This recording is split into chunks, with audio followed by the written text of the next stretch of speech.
What is going on, people? It's your boy Will Joplin here with my lovely friend Colin O'Grady. And Colin, we got a special guest today, man. We got my uncle Curtis Wilson. We call him Biggin.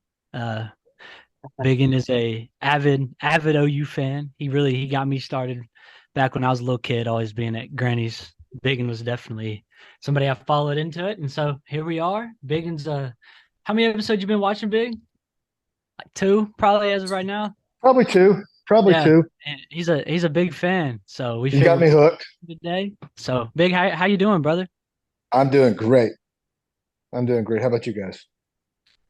Doing pretty good. A little sad about our Sooners, but I mean, I've just stopped going in with any expectation of their games. No, So it's Definitely.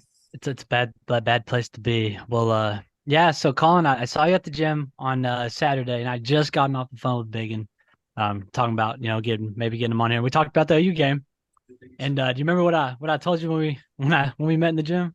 yeah, you told me that Biggin said that we were gonna win on Saturday. Is that Is true, Biggin?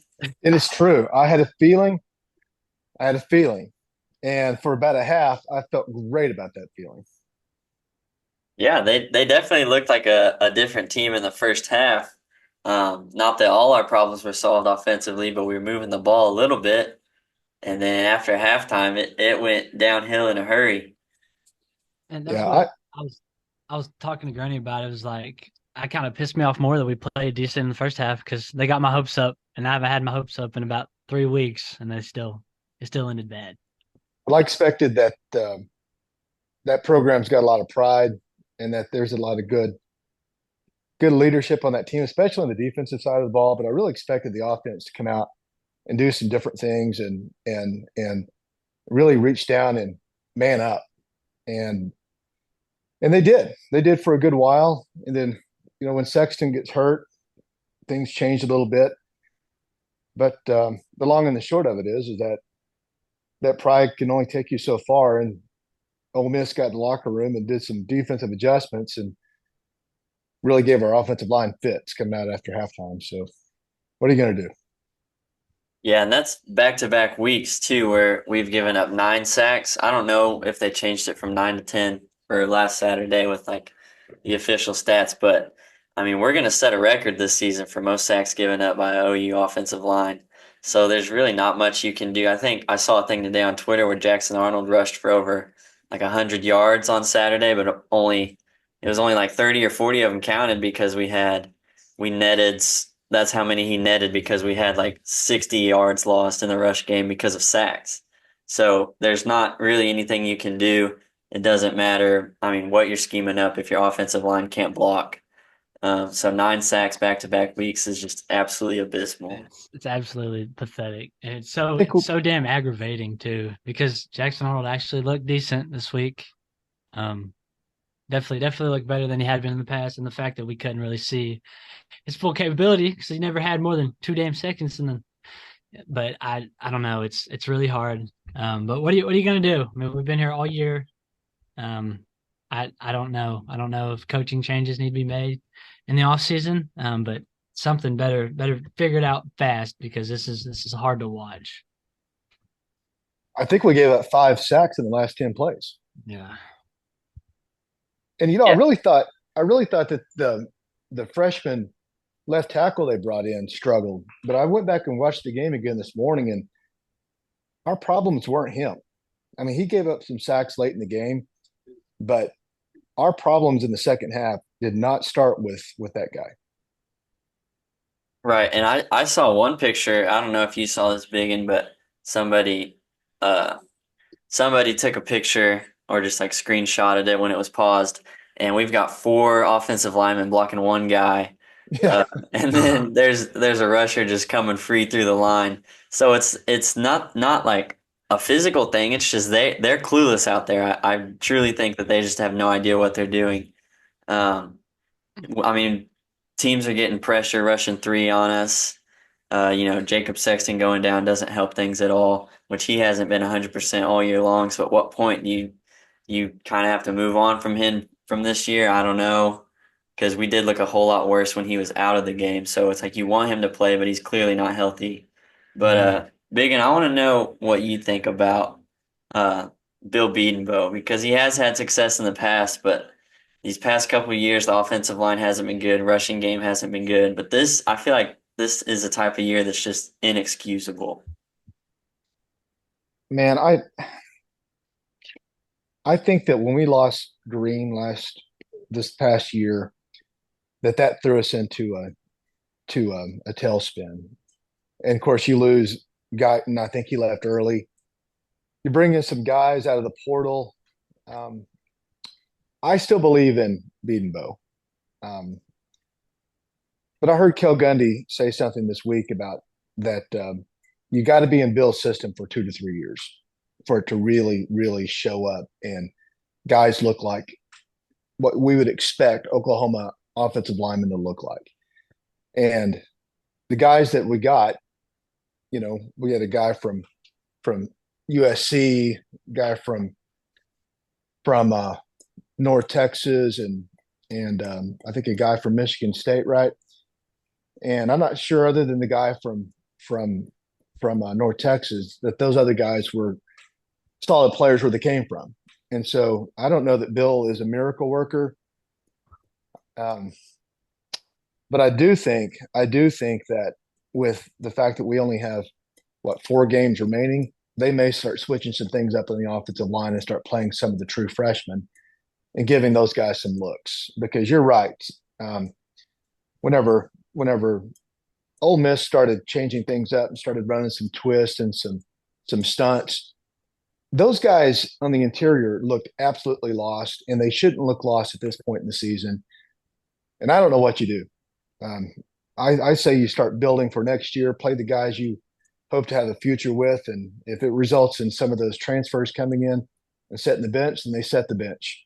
Yeah, No, But I I stick with Benbow. okay. Yeah. absolutely. Will, what are your thoughts on the O line? I think my biggest thing is what's most discouraging to me is seeing that we've almost gotten worse throughout the year. Obviously, we knew with injuries and guys leaving to the draft, our offensive line wasn't going to be super dominant, high powered. But to see them get worse throughout the year has been probably the most disappointing thing for me. What are I your thoughts on I that? just I don't get it. I mean, that coach, he's been ridiculously good. That time, like you said, big, and it takes him. It may take him 2 to 3 years or whatever. But why is it so bad now? Like, I don't understand. If they just, hopefully, they do find it. I don't know if I want to see him next year. Any of them. But I just it. I think we've been so spoiled in the past, just with not only quarterbacks but the offensive line as well. And now it's kind of just like it's a rude awakening. And so I really don't know what to make of it. I don't know if we need to, let certain players go, or let the coach walk either. But something's got to change. But I don't know. I don't know. But on the flip side, as bad as that is, how well do you think Jackson Arnold and the rest of them did this weekend? I mean, I was somewhat content with the effort we got from him. I loved it. I thought that Jackson looked the way we expected Jackson Arnold to look. It really, really was effective because we ran the ball. We were in second and short, third and short, gave him the ability to get out on the edge and make some plays with his legs. The game, and we didn't have a lot of penalties in the Mhm. first half. If you go to the third quarter, we're at uh, third and four, third and three, I think, and Sharp, number 10, gets a penalty, Dude, pushes he us back. sucks. Oh my God, cannot stand that guy. And then we had another situation where we had an offensive lineman hold and put us in second and 20, and that was in our second possession.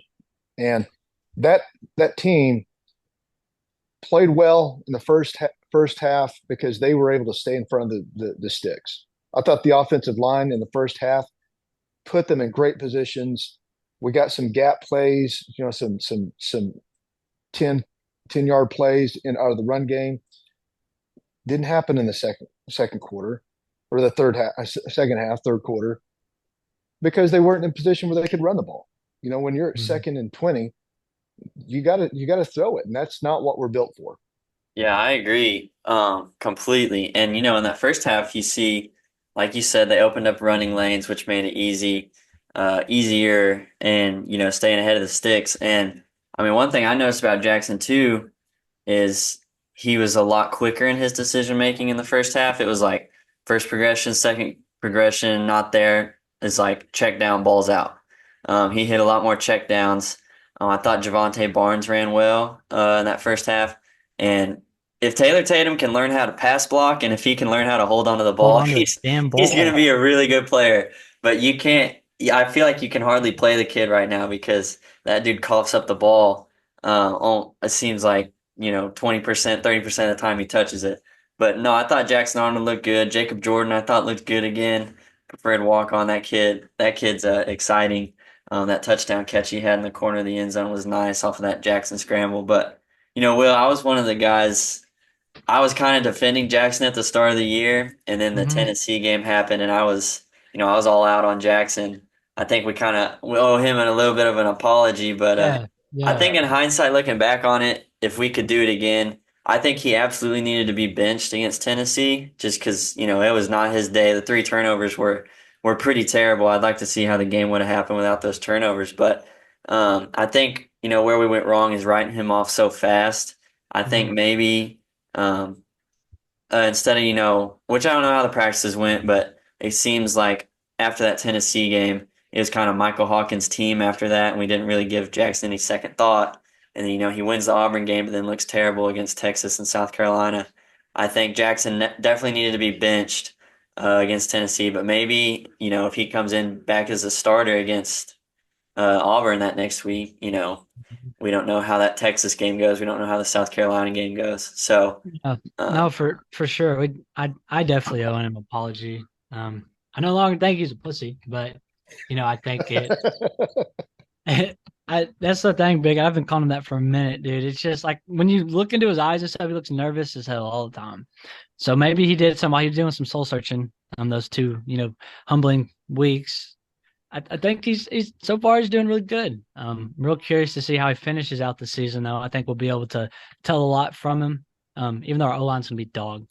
But other than that, I we got confidence in him, and it's kind of the point now. Like initially, I was thinking he was just going to transfer out, like on with next one. But now it's to the point like, do we try to? I feel like we definitely need to try to keep him there. Yeah, yeah. They're gonna have trouble keeping both of those guys, but the way it worked out, a lot of character on Jackson's part and it might Mhm. be the best thing that ever happened to the guy. And the other kid, what's his name? I forgot his name. Michael Hawkins. Michael Hawkins. You know, the way it worked out where he struggled, it shows him that he's got a lot of learning to do too. And so Mhm. him sitting at this point is we got a good opportunity though. And his dad's an OU guy. He's apparently an OU guy. So part of it's going to depend on what they do with offensive coordinator. Yeah. That'll be interesting to see how that all plays out. Big and I was talking to Will a couple weeks ago, and I was saying that I really don't think we'll be able to keep both. Because kind of cat's out of the bag now, the fact that they both got to start games and got to play games, and obviously with Jackson burning his red shirt. Um, but I don't think Michael Hawkins is going to want to come back and sit on the bench if, Jackson wins that job. And obviously with Jackson burning his red shirt, if he's gonna sit the bench next year, he's not gonna come back, especially with the transfer portal now.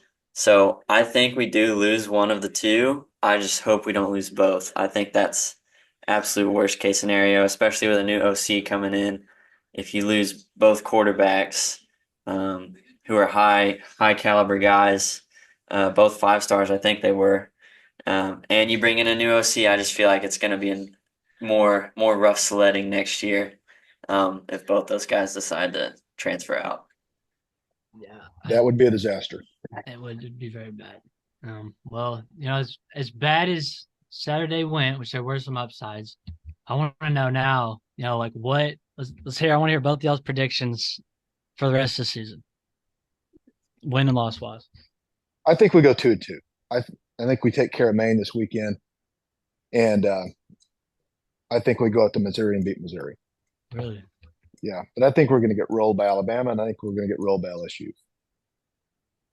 Yeah, Big, and I agree. If we were going to, quote unquote, steal a game, it would be against Missouri. You've just seen them struggle with teams like Auburn, where they, beat them late in the game. They got rolled by A&M, wasn't it, a couple weeks ago? But I guess A&M's pretty good, even though they lost that first game to Notre Dame.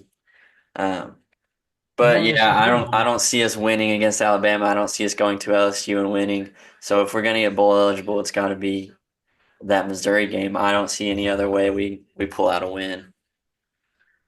That you've mentioned A&M. They're so good right now because that dude is not their quarterback, Oh, and he got, the I think he got pulled yesterday. The did dude he? that he talks like he's black. Yeah, Yeah, but no, I don't know. I think we could be Missouri. Um, maybe, and then hopefully, God forbid, we do beat Maine. That would. Oh my! Could you imagine? Could you imagine Well, if we don't if? beat Maine,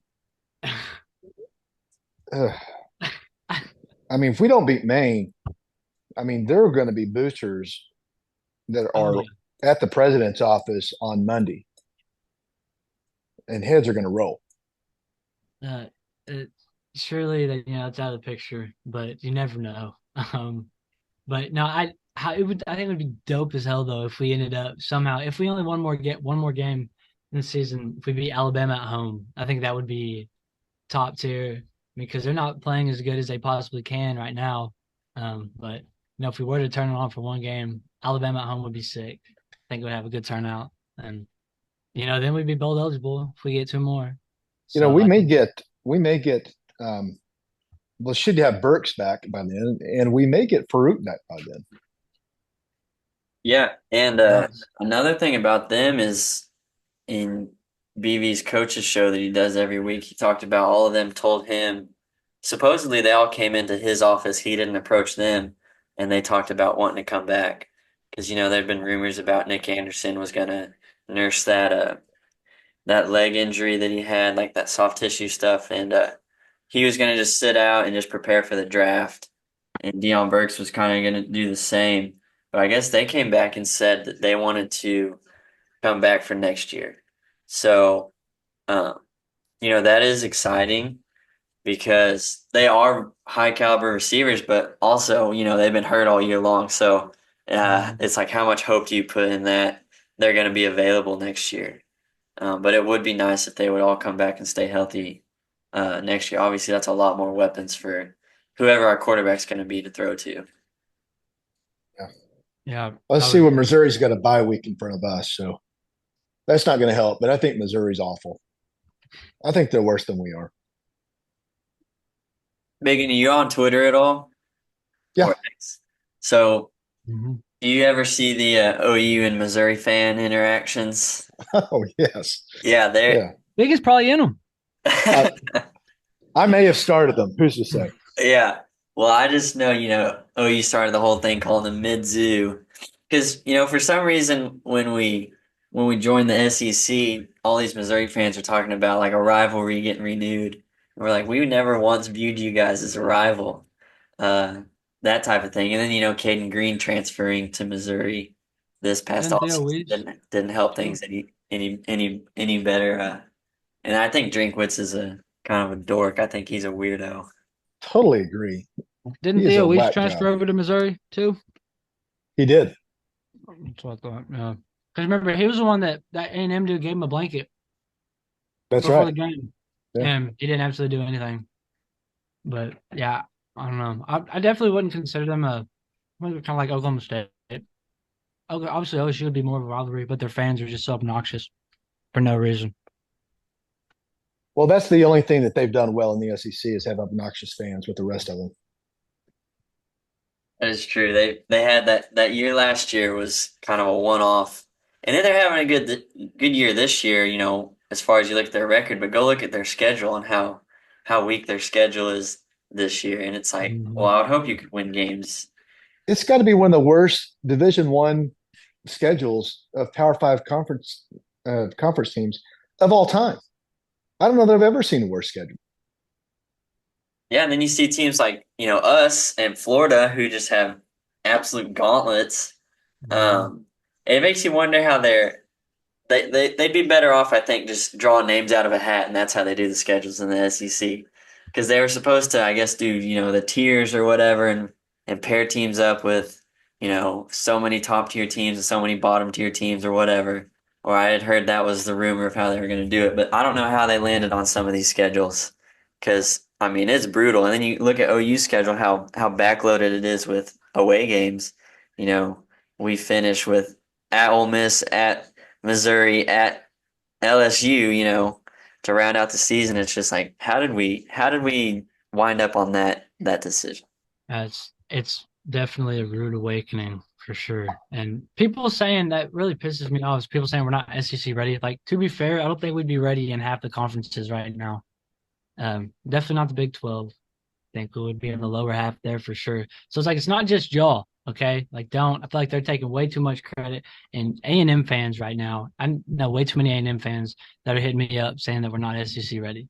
So that is absolutely driving me insane. Which we'll talk about them later. Dad wanted me to put this the A&M concept on the podcast later. But well, anyways, so we joked about what would happen if we lost to Maine. But let's hear y'all's predictions for how next week's gonna go. Well, I do think we come back home and we're playing Maine, who it's kind of like the SEC bye week, kind of Mhm. like built into your schedule at the end of the year. I think we do win. Um, and honestly, we did look better last week, obviously in the first half, big and like you talked about. Um, so hopefully they keep improving on that. Um, and I do think they come away with a win. And Big, and before you give your answer, we kind of glazed over this a little bit, but Joe John Finley was calling plays on Saturday, and the offense looked like it had a little bit of a pulse. So does that just confirm, is Seth Littrell just the worst offensive coordinator that college football has ever seen, or what was the deal last Saturday with that? I don't know that it's Joe John that was the positive influence. It's hard to say that he's a positive influence when you look at our tight ends play, Right. but but the the analyst that stepped into the booth, I think really was helpful. Um, and it's not fair to not give Joe John some credit because I thought that they had a good flow and if he's calling plays, I thought he did a damn good job in the first half. Um, but but I don't know. I don't know what Joe John's future is. Um, but but Seth appears to have been an all time bad hire for OU at the offense. He's probably the second worst offensive coordinator I've seen at OU, save Joe Dickinson back in the John Blake era. Yeah, and I agree with you as far as Joe John goes, which I've talked to Will and I said I don't know that anybody on that offensive staff should feel safe. I'm not saying everyone, needs to be fired or anything like that, but yeah, like you said, the tight end room is one of the worst rooms on the team. Bauer Sharp makes me so frustrated every single time I watch him because not only can he not catch, but he can't really block that well. Which some of that's not his fault going 1-on-1 against some of these edges, but um, yeah, I don't think we should hire from within again as far as the OC goes. I think for this move, we need to go outside of the program and um, find an OC. I don't know who that's going to be, but yeah, I did think he called a pretty good game. But yeah, I don't think like you said, you don't think he's the huge positive. I agree with you on that standpoint because the tight ends have been bad all year, and he has been co-offensive coordinator. But I just thought it was kind of strange to see how different that offense looked in the first half with Seth not calling the plays. What do you think, Will? I mean, I don't know how that dude had a job for as long as he did. I thought we should have got rid of him weeks ago, but I don't know. I mean, I don't know if he's gonna. Do you think he'll get a job somewhere else after that performance? As He's far as got a like good on the buyout on the with comp OU. zone? OU gave him a good buyout, so he may not have to work anywhere for a little bit. Damn, that's wild. How much? Do you know how much it was? several million dollars. Hey, that's crazy. That's like me getting back there, honestly. I mean, obviously he's got a better concept of football. Yeah, I Listen, know man, they I go don't play video games, and I don't play Madden football or NCAA whatever. But him calling plays felt like what it would be me calling plays if I were playing Madden, having no idea.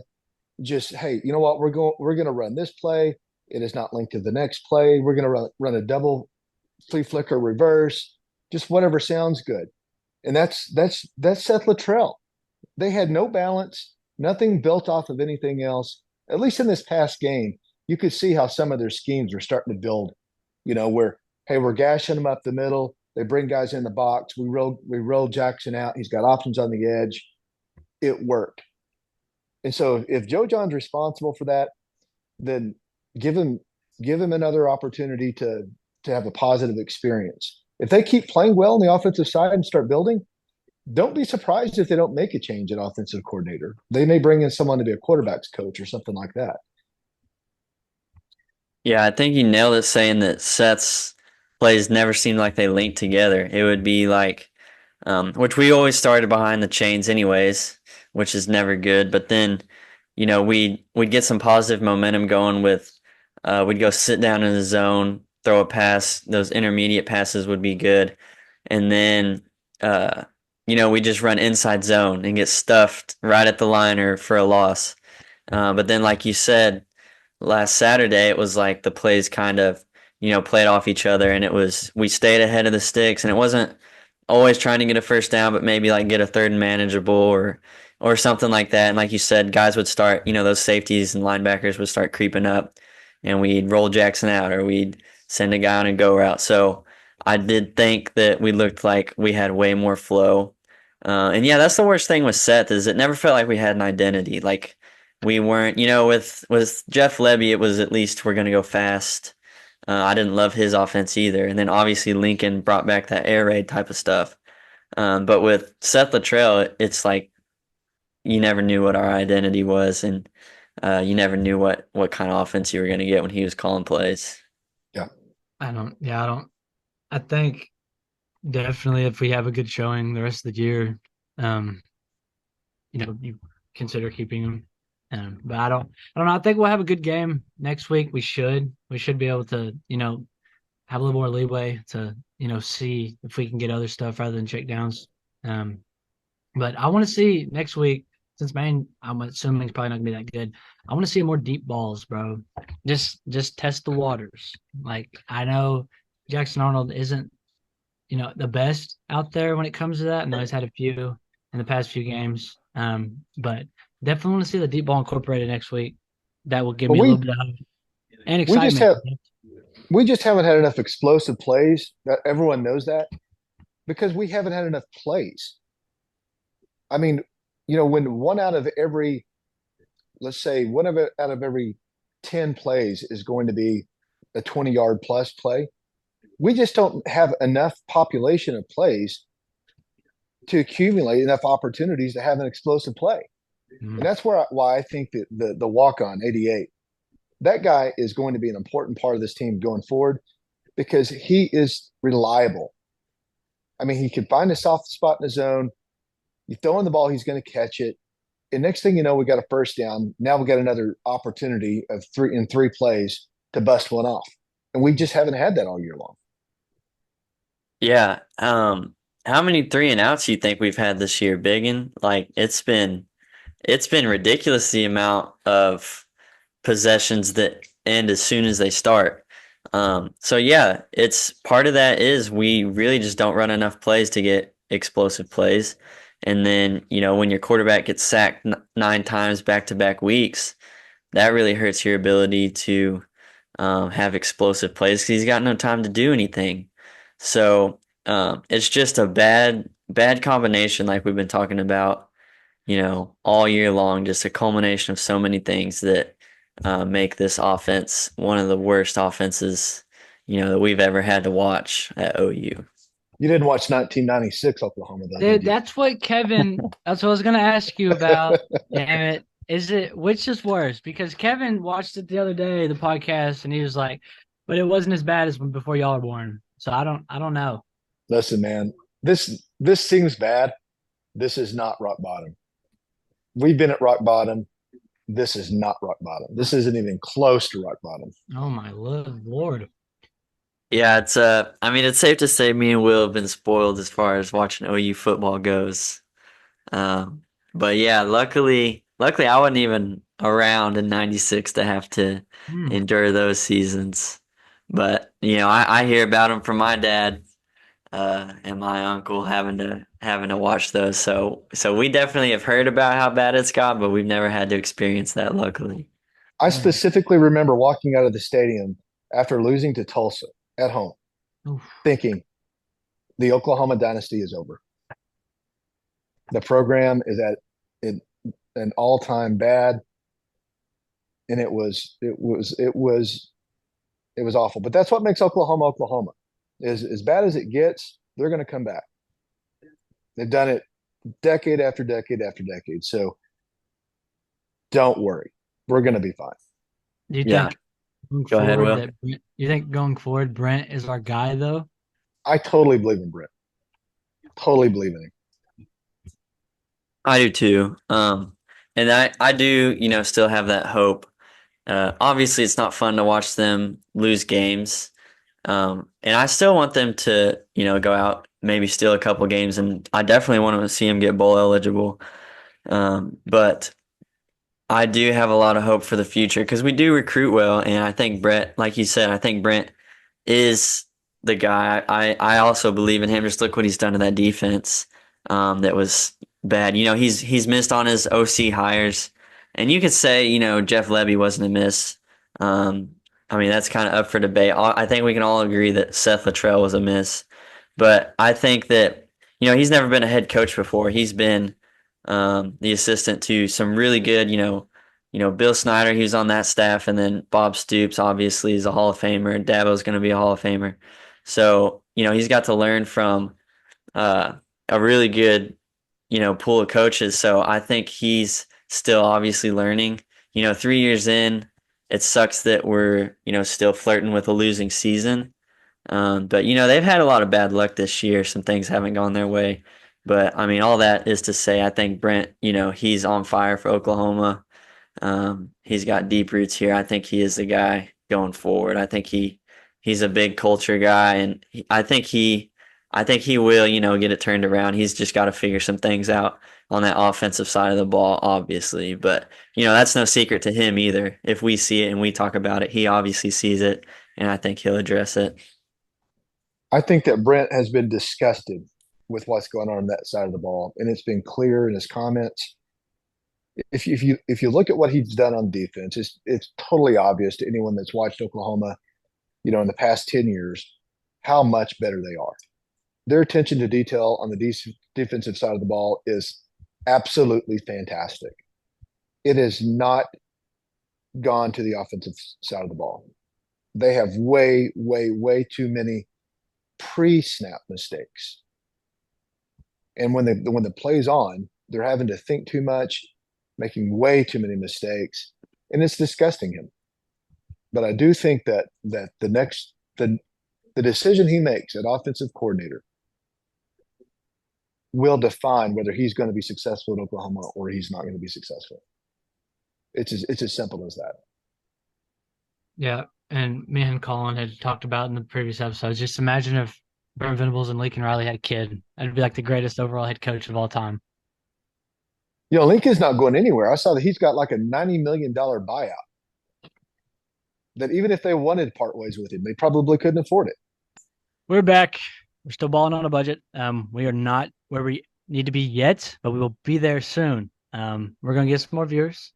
Big is gonna attract his people. They're gonna start watching, and we're on the come up, people. But anyways, before we got cut off, I had asked Big about Lincoln Riley maybe being the Dallas Cowboys' next OC. Big said absolutely not. Big's not a big Lincoln Riley guy. Understandable. None of us really are. But he had said he likes Steven Stark. So is that his name? Is his first name Steven? Is it Steven? Did I make that up? Yeah, Steve Sarkisian. Steve Sarkisian, yes, from Texas. So that's what Big was talking about. But now we're gonna get into the next thing. We're talking about the score predictions for next week against Maine. Big, what do you think is gonna happen next week? 42-6. Okay, and who do you think out of there? Typically, we go when we're winning, we like to include MVPs, calling offense and defense. So, who do you think offensively and defensively are going to be our MVPs next week? Jackson Arnold, I think he's going to have a big game. I just read a tweet from him saying that he played carefree this past week. I think that's why you got to play. Nothing to lose. I think he's going to have a big game. And then on defense, I'm going to say Peyton Bowen going to have a pick or two. I wouldn't mind Okay, seeing a couple picks that'd be nice. from Peyton. Will, Big and I agree with you as far as the six goes. So is that two field goals or is that a touchdown and a missed extra point? Two field goals. Two field goals. Okay. I don't see Maine scoring a touchdown on us either, but I don't want to steal your score. So I'll say I'm still not super confident in the offense, so I don't know, 31 to which I mean that would be a good number for us at this point. 31 to 3. And on the offensive side of the ball, I'd love to say Jackson Arnold as well. But you mentioned, Deion Burks possibly coming back this week. I know he's been day to day the past couple of weeks. So that's another person you could pick. But I'm still on the Jacob Jordan bandwagon. Uh, Give me Jacob Jordan for my MVP on offense. Um, and then as far as defense goes, one guy I really like that's been playing really well is, Peyton's little brother Eli. Eli Bowen. I mean, that guy, he tackles really well in the open field. He's a little undersized, but from everything I've heard from BV talking, he's a dog. So give me Eli Bowen, defensive MVP next week. Okay, I like those. I like those. I was going to pick Jacob Jordan, so now I'm going to have to just figure out somebody on the fly. But yeah, I don't know. I'm not going to be as optimistic. Um, I think we're definitely. It's only fair that we're going to give up a touchdown. And maybe for a split second, it may be early, and everybody like freaks out. I wouldn't surprise me one bit. But overall, I think they're just going to score once, and I'll give us the benefit of the doubt. I want to see Jackson Arnold have a blow up game. So I give me 35-7, and for offensive MVP, obviously I want Jackson Arnold to have a good game. Whoever we get back in the receiving core, I hope they make an impact from the jump. But I want to see Javante Barnes. Obviously, he's been good in the past. Better than what he had been starting. I think he's become more impactful. I want to see him have a breakout game. If we're gonna get specific, I like to see him have two rushing touchdowns, so that would be very nice. And as far as the defensive side goes, I saw a tweet earlier today talking about Billy Bowman needs to start backing up all that talk that he had in the preseason. And I fully believed it too. I thought he was gonna have a big year. So I don't think it's too late. Second half of the season coming up, so I want to see him have a big game next week. And maybe have a takeaway. That'd be really nice to see. All right. So we're gonna book these picks, and hopefully, hopefully we actually get to hand out MVPs. If we're not getting to hand out MVPs against Maine, we're in some trouble. Uh, but like Big and reassured us, this isn't rock bottom, so we shouldn't get too upset about how this season's going. Um, it could always get worse. We could be Florida State. They just lost again too last Saturday. I'm pretty sure. Were they now at 1-7? They've won one game. Yeah, Yeah, that's it's so we're bad. not we're not there yet. We're not there yet. Well, as bad as this year's is going, we may be bowl eligible. Hopefully, if we scratch Wade, 2 more wins. But overall, I think we can all agree that we're out of the picture. And so now, with that being said, let's transition to the whole aspect of college football. So I want to figure out from each one of y'all, who do y'all want to win it all now that OU can't? And aside from being biased, who do you think overall is gonna be walking away with a national championship this year? I think Georgia's going to walk away with it. Um, and if I had to say who I want to win it. Um, oh man, I would say probably Ohio State. Probably Ohio State. Went up there to Columbus when we played in whatever year that was, 2017. Baker's flag plant. Had a great experience with those guys, those fans. So I'd like to see those fans win it if we can't do it, which we obviously won't. Yeah, I think we missed our chance this year. We'll get them next year though. Um, I I really don't know that there's, a clear cut number one team, in college football. I don't think there's been like we don't have the Michigan like how we had last year or Washington was really good last year. So I feel like we don't have just a clear cut dominant number one or like Georgia's been in years past. Um, Obviously there's some very good teams and with the new format, the 12 team format, it'll be interesting to see who gets in the playoffs. But if I had to pick a team winning it all, it's hard to bet against Georgia because they have been so dominant and they dropped a game and they didn't look good against Kentucky, but then they go play Texas at Texas and pretty much dominate that game. So I wouldn't be super shocked to see them come away with another one this year. Who I would like to see it, I don't necessarily like Oregon. OU has a history with Oregon that I can't remember, was it a fumble or an onside kick where we recover the ball and it's that famous picture of us holding the ball up and the refs are looking through the pile. Sounds That like whole it. Yep, that whole deal. So I don't like Oregon, but I wouldn't mind seeing. I don't have any ill will towards Dylan Gabriel. Maybe it'd be kind of cool to see him get one. Um, but a dark horse, Indiana, I don't think has trailed all year long. I don't think they're going to Yeah. win the Natty, but it's a 12-team playoff and they're undefeated and ranked number 13 in the country right now. So they could be kind of like maybe college football gets a Cinderella story, kind of like NCAA March Madness has. So that would be kind of cool. But I think Big and I agree. I think it wouldn't be surprising to see Georgia come away with another one here. No, I hate to, for lack of interest, agree with y'all, but I think it definitely is a toss up right now that we really don't have a somebody that has proven that they are significantly better than anybody else. But I think the safe bet definitely would be Georgia. Um, I don't necessarily know how good Penn State is, but I see they're still undefeated. Um, and I don't really. Let's see, they have Ohio State coming up. So maybe if they scratch away with that one, I think that would be another safe pick. But I want to agree with Colin on Oregon. Um, I know we don't have a good pass with them, but definitely Dylan Gabriel, that'd be really cool to see, especially with him, walking away initially. I don't think we ended up. The conclusion was we didn't run him off. He basically chose to walk on his own. Correct? Yeah, from everything I've heard, that's what it sounds like. He said he wanted to be closer to home. Yeah. Yeah. So I mean there's no hate for that guy, but I really want to see Cam Ward in Miami make a push. Now they've had some questionable games the past few weeks. People are saying, it's rigged or whatever. But I think, Cam Ward, we'll get on to the Heisman's later, but I think he's still up there. He was my pick early. So I definitely want to see them make a push if that's possible. That'd be really cool to watch. Yeah, speaking of the Heisman's, Megan, do you have anything else to add as far as national championship contenders? Indiana would be cool. That would be cool.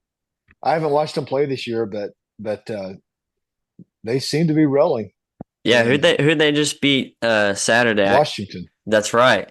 Mhm. I actually got to watch some of that game. They look good. I don't know that they've trailed all year long. They might have trailed against Washington for a little bit, but I know for a while there they hadn't even trailed in a game. So, Wait a minute, has Army lost yet? I I Either don't them or think Navy Army lost has to Notre lost. I Dame. know Navy just lost to Notre Dame. Yeah. They were top 25. I've got it pulled up right here. No, Army's still 7-0, number 21 in the country. Is it possible that they could make it into the playoff? I don't know if because if they finish the season undefeated, it'd be hard to keep them out of the top 12, in my opinion. I don't care, what conference you're in. If there's a 12-team playoff and you leave out an undefeated team, you can't tell me there's, 12 teams that are clear cut better than an undefeated team. Like I get the whole schedule type of thing, but that's the whole reason we expanded the playoff was so like the Florida State type of thing didn't happen again, where an undefeated team gets left out. So it'd be interesting to see if they keep winning. I don't see why there's any reason why they couldn't make it into the top 12. But Boise State would be cool too, which, Ashton Jeanty is an absolute, he's insane, but I think that would be really cool to see if they made a push as well. But that can lead to the Heisman talk. Big, do you have any Heisman people that you think are just clear cut walking away with the Heisman Trophy this year? Man, I think it's going to come down to Ward and Gabriel. I don't think it's close between anybody else. Those You don't guys are think pulling over Jeanty there. deserves to be up there? Say that again. You don't think the Boise State's running back deserves to be in talks? Yeah, but who's watched him play? that is true. I've only seen highlights, and obviously you see all the stats, but um it's I'm not marking my calendar to watch Boise State play. Uh, so I do get where you're coming from as far as that goes. That definitely hurts him in the Heisman race. I hope the Cowboys draft him, but I don't think he's going to win the Yeah, Heisman. that'd be very nice. Would he be, aside from guys which obviously we're biased, but like Adrian Peterson not winning the Heisman that year, would he be one of the best statistical players to not win a Heisman, if he doesn't win it this year? Like maybe one of the biggest snubs of all time when we go back, 10 years from now and look at his stats and see he didn't win the Heisman, would he go down as one of the bigger snubs, do you think, or no? I think for 100%, absolutely. He's putting up big numbers. Barry Sanders type numbers. That is, I don't know if he's on pace anymore to break it. I don't know if he had as good of a game as he did last week, but it's hard to compare as good as he was, and he's just because that's what I don't know how far. Do you think the voting will be over before the tournament starts? Correct. It's like even if he produces big numbers against these big schools, you don't think it's going to be too late. Yeah, Yeah, I think they give the Heisman out before the playoffs start. it'll. I think it's the second weekend in December. Gotcha. I Uh, gotcha. I wonder if it's gonna resemble, March Madness type of hype. Because that's always a fun one to watch, which I don't know. Big we're gonna talk about the Thunder for just a sec, towards the end, but are you a big basketball guy? I am not a basketball guy. Not a basketball guy. He's a big Let golf me guy tell you though. why. Let me tell you why I'm not a basketball guy. I have enough teams in my life that cause me pain that I did not want to add another. And so I intentionally stayed away from the Thunder. It was a conscious choice. I feel the pull. I feel the pull, but I'm strong enough to stay away from it. Hey, well, if you want to hop on the bandwagon, which it wouldn't be a bandwagon because you're a Oklahoma guy through and through, but if you want to give into that pool, this year is a good year to do it. Start off on a They, high for sure. yeah, they're 3-0, and I think their point differential is like plus 60 or something right now. They've been dominating. I would feel responsible for them losing in the finals. Look, Hey, I feel a Tony, little bit the same, Biggin, because OU wins their last national championship in 2000. Um, and I was born in 2001. They haven't won one since. I'm a big Rangers fan. My grandparents turned me on to them. When I was in the third and fourth grade was, the 2011, 2012. We go back to back World Series, lose both of them. So I felt like the kiss of death for the longest time until they finally got one this past year. But I don't know if I'll ever see OU win one. It's not feeling that way at this point. So you're But telling me it may be your fault and not it my might fault. be, yeah. So you can take some of the slack off yourself. It might be me that's causing all this bad voodoo. I'm breathing easier right now. Well, I'm happy. speaking I'm, of I'm happy I could provide that relief for you there. speaking of the Rangers, though, so last year when they went on that push, I don't know the whole history between. Were you an Astros fan at one point, Biggin, or am I making that up? Well, see, back in the day, the Astros were in the National League. Of course, the Rangers in the American League. And so you could be a fan of both of them because neither one were going to win the World Series. And so you could pull for both of them. And so I was an Astros fan, and then I was a Rangers fan. Well, Rangers being closer, Rangers go and play in the World Series back when Cruz, you know, didn't go through a wall to catch a ball and lose to the Cardinals, broke my heart.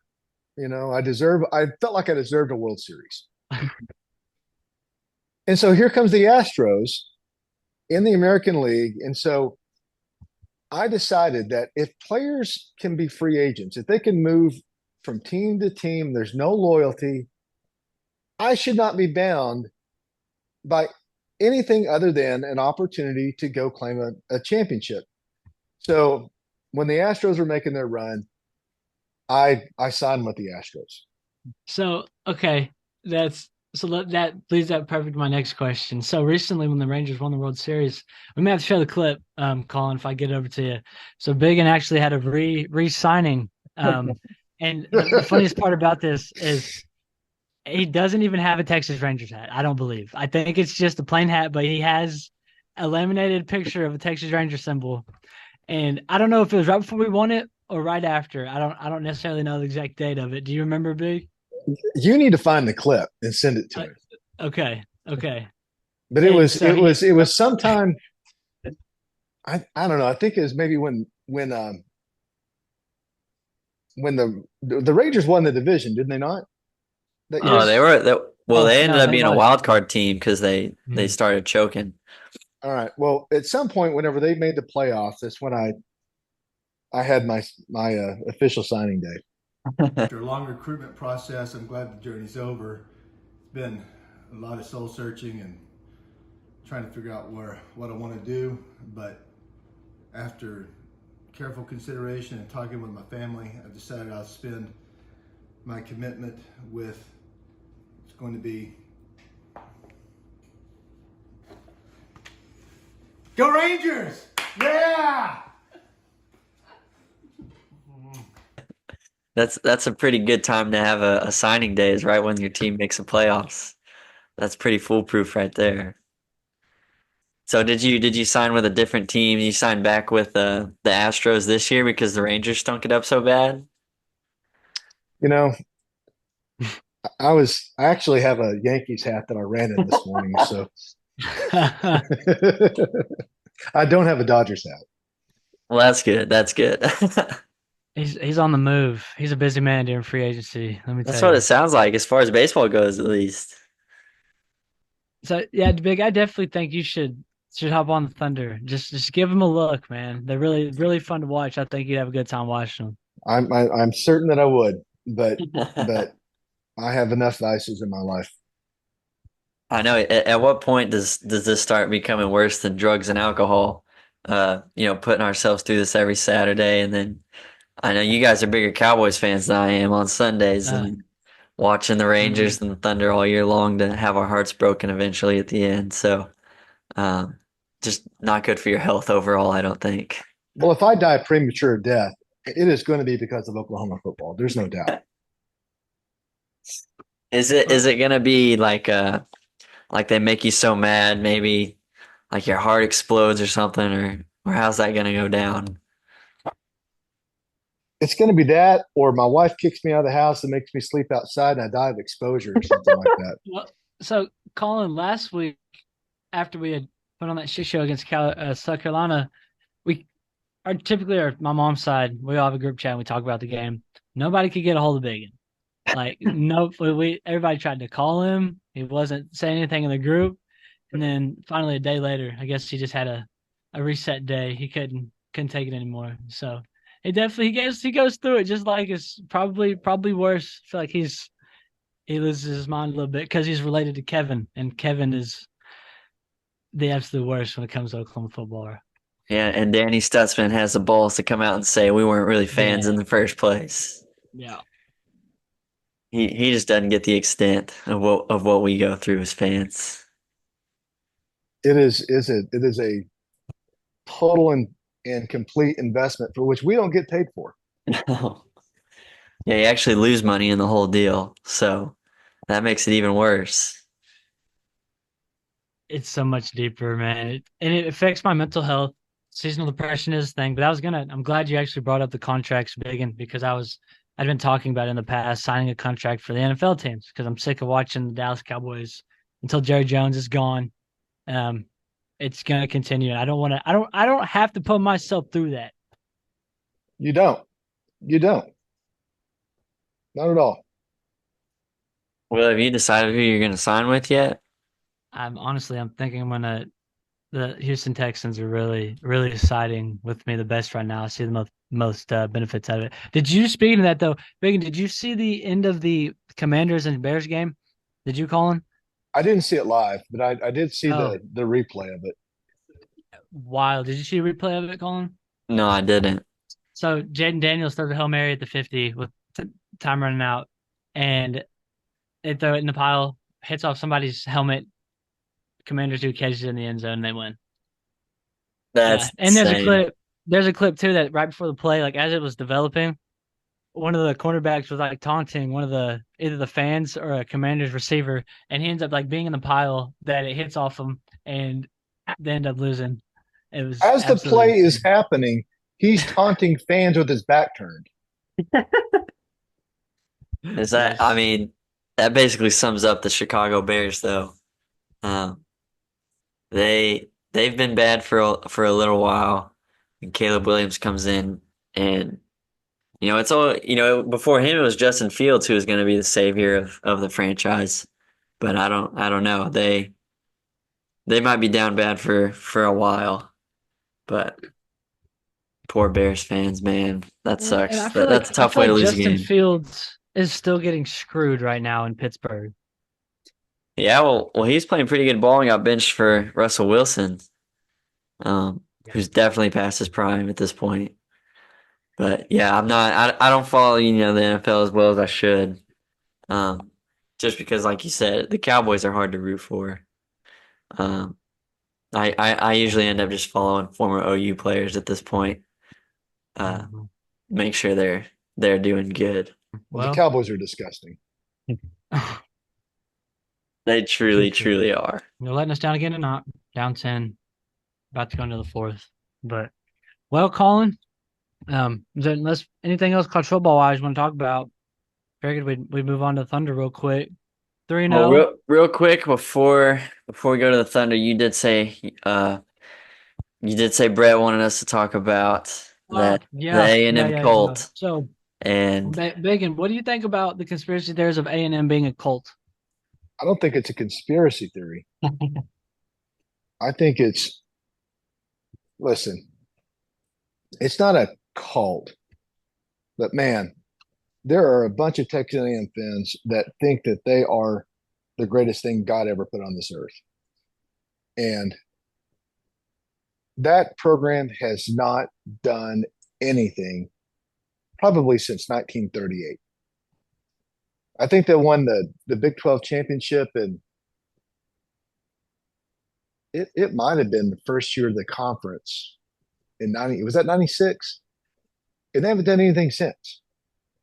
And so, I think Missouri's taking their lead from Texas A&M with a bunch of fans that act like they've inherited this greatness of the SEC, which all the SEC programs do. Take a free ride on the Alabama, Georgia, LSU success train. But yeah, A&M.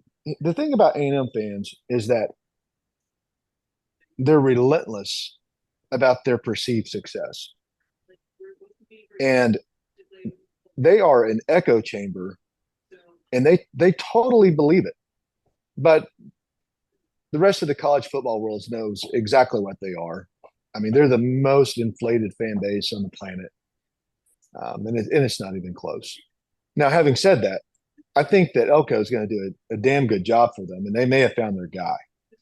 And if they ever got their resources, which are infinite, aligned with quality coaching and their ability to recruit, they could be scary. But in the 120 years they've been playing football, they haven't been worth a damn. Now their band's good. Right. What do you think, Colin? I personally hate Texas A&M. You know, they moved out of the conference. What year was that? That was about 2011, 2012 when them and Nebraska and Missouri well, I guess Nebraska moved a few years earlier. But you know, when A&M and Missouri left for the SEC, so we didn't have as much experience with A&M, but you know, now that social media is a thing and you see everything on Twitter and their midnight yells and stuff that they have, um, with their yell leaders and stuff. It's just so weird. And they always want to come out and they always try and justify it that we're the weird ones for not having traditions or for looking down on them. But I'm like all this stuff or like the it's weird, dude, and you can't convince me otherwise that it's not. And like Biggin said, they haven't done anything. They um they have a false sense of inflation about themselves. It's it's really annoying to see, and it sucks that they're good this year. And Elko has been doing a good job with them out there. And like Biggin said, they do have tons of resources. They out recruit everyone pretty much every year. So if they can align those resources with a good, you know, culture and a good football team, it could be scary. But they're so strange. Yeah, Now I can get yeah, behind some of that stuff though. I mean the bonfire, the Aggie war hymn, the whole swaying back and forth, Right. the midnight chants. I get it. If I had grown up in Texas, I could have gotten behind some of that stuff.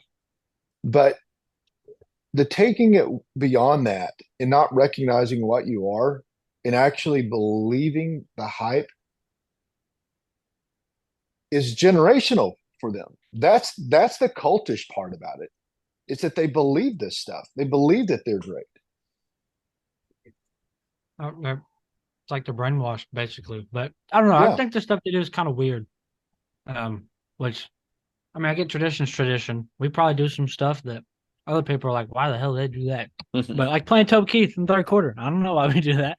But I don't know. I definitely weird. I've got some good buddies that are A&M fans too, so got to be careful what I say. He actually likes the show. Um, but and I own A&M shirt. And too big. We can't forget we got family that are A&M fans, so we got to keep it. Granny said make sure we were nice tonight. So Listen, if I had grown up in Texas, I probably would have been an Aggie fan. And I like I said, I love the Texas A&M band. The game experience at Texas A&M is fantastic, mhm. but it's the whole failure to recognize what you are that I have a problem with. And you know the whole you don't belong in the SEC, you're not made for the SEC.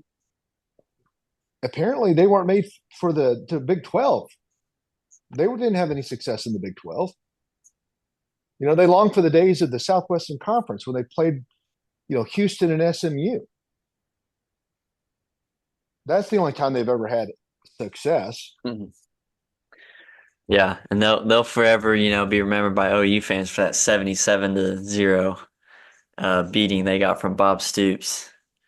Um, Listen, rock bottom. You don't talk about rock bottom. Rock bottom was a road trip I took to watch OU play Texas A&M in the rain, and we got throttled by Texas A&M. That was rock bottom. yeah, I don't think I'd wish that on my worst enemy to go out and get beat by Texas A&M at home, at their home in the rain. Sounds pretty tough. Biggins always been about that life when it comes to Oklahoma football, no doubt about it.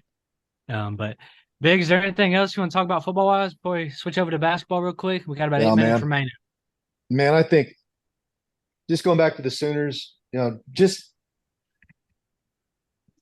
I think we need just to be optimistic about what the future could hold for this team. We got a lot of young offensive linemen that haven't had a chance to play. They're probably going to get a break over the next 4 games to get a chance to break into the lineup. and start building towards next year. And Mhm. if we get to 6 wins, hopefully we do get an extra 3 weeks of practice. But if we don't, there's no reason to think that this team's not going to be back and be competitive next year. Um, we've had a lot of bad breaks with injuries and stuff like that, maybe it all fate comes back on our side and we can go through a season unscathed. But be optimistic, be hopeful. That's what Oklahoma football is about rebounding. And, you know, you go from Wilkinson to Switzer to Stoops. We've had some down years between those great coaches. And I think Brent's going to be a great one. You heard the man. Book it, baby. Sooners on the come up soon, hopefully. But well, yeah, we'll definitely see where it goes. But well, on the flip side though, we got the Thunder.